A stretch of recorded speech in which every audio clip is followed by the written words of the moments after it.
He had been planning the divorce for over a year, moving money, setting legal traps, manipulating the system to leave me with nothing. He thought I wouldn't notice. He thought I wouldn't fight back. But now I knew everything. I sat on the floor of Alex's office, hands trembling as I spread the documents out before me. Bank transfers, offshore accounts, a hidden $8, $6 million fortune. This wasn't just betrayal. It was fraud. I had to be smart. If Alex found out I had these documents, he'd erase every trace. I snapped photo after photo, backing them up to my email, cloud storage, and, just in case, to Lisa, his assistant. Lisa had been the first to warn me something was off. She might not have known the full extent of Alex's deception, but I trusted her. Along with the files, I sent a message. Lisa, if anything happens to me or I lose access to this info, send it all to David Green immediately. Her reply came within seconds. Kelly, what the hell? He was hiding this much money? Yep. And now he's going to pay. Another pause. Then, whatever you need, I've got your back. I exhaled slowly. Good. Because this was about to get ugly. I knew where he was staying. The penthouse downtown. The same one he had retreated to, convinced I'd crumble before the official papers arrived. He had underestimated me. I stuffed the documents into my bag, drove straight there, and walked past the doorman like I still belonged. Because I did. Alex had no idea what was coming. I used the key card he forgot to reclaim. He was lounging on the couch, drink in hand, completely at ease, like he hadn't just tried to destroy me. His face twisted in annoyance. Kelly, what the hell are you doing here? I stepped forward, dropped the stack of documents on the table. He glanced at them, then back at me. Panic. Where did you get these? You really thought I wouldn't find out? You don't understand. No, you don't understand. While I was being a loyal wife, you were funneling millions into secret accounts. You thought you could leave me with nothing and walk away scot-free. His jaw tightened. That money's mine. It's none of your business. I laughed, cold and sharp. We're married, Alex. Half of everything is legally mine. Not if I can prove it was all mine. I stepped closer, lowered my voice. And what do you think a judge will say when they see these? I tapped the evidence. Transfers made during our marriage. Accounts you never disclosed. That's illegal. He started to deny it, but I cut him off. I've got the proof. And more importantly, I've got David. His face went white. David wouldn't. Oh, but he did. I smiled. Your own lawyer told me everything. The lies, the stall tactics, the plan to grind me down until I gave up. His voice dropped to a low, angry hiss. You think you've won?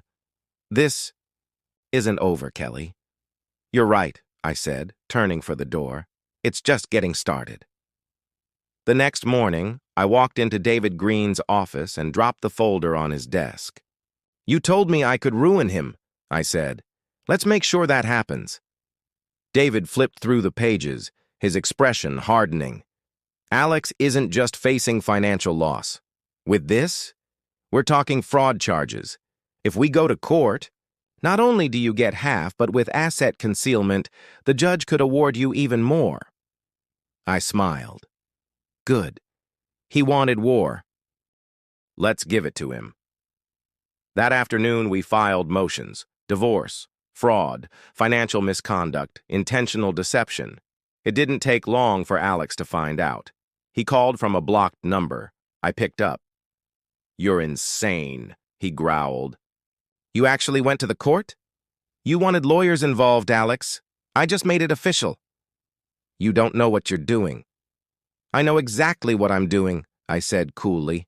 I'm taking what's mine. Silence. Then bitter laughter. You think this is a game? No, I said. This is justice. And you played yourself. 2 weeks later, we were in court. His smug new attorney thought it'd be an easy win. He was wrong. When the judge saw the bank statements and offshore transfers, his tone changed instantly. "Mr. Carter," he said, "would you like to explain why these assets weren't disclosed?" Alex stammered. "They were from before the marriage." David stood. "Your Honor, these transfers began well within the marriage. They are joint assets." The judge nodded. "Indeed, Mrs. Carter is entitled to half." Alex's face drained of color. Then David delivered the final blow. "We're also requesting punitive damages for intentional concealment." "Objection!" Alex's lawyer shouted. "Denied!" the judge snapped. Then he turned to Alex. "Given the evidence, I rule in favor of Mrs. Carter. She will receive half of all assets plus an additional financial settlement due to fraudulent conduct." Alex clenched his fists. He was spiraling. I had won. Everything. As court adjourned, I walked out with my head high. Alex chased me down the hallway. "Kelly," he said broken. "Please, you got what you wanted." I paused, leaned in. "No, Alex. You got what you deserved." Then I walked away. For good. Over the next few weeks, everything collapsed for him. Word spread fast. Alex Carter had lost it all. In his world of high finance, that meant death by reputation. Investors bailed, clients walked, his business fell apart. And the final blow? He had to sell the penthouse, the one where he'd once sneered at me like a king. Lisa told me his mistress had left too. The moment the money dried up, she vanished. Poetic justice. As for me, I bought my dream home. Not a flashy trophy house, a place that felt like peace. A place where I could breathe again. No more eggshells, no more lies, no more wondering. I had won. My life, my dignity, my freedom. One morning, while sipping coffee on the porch, I got a text. "Alex, can we talk?" I laughed. Now he wanted to talk? I typed back, "No need. I've already said everything I needed to. Have a good life, Alex." Then I blocked him. Forever.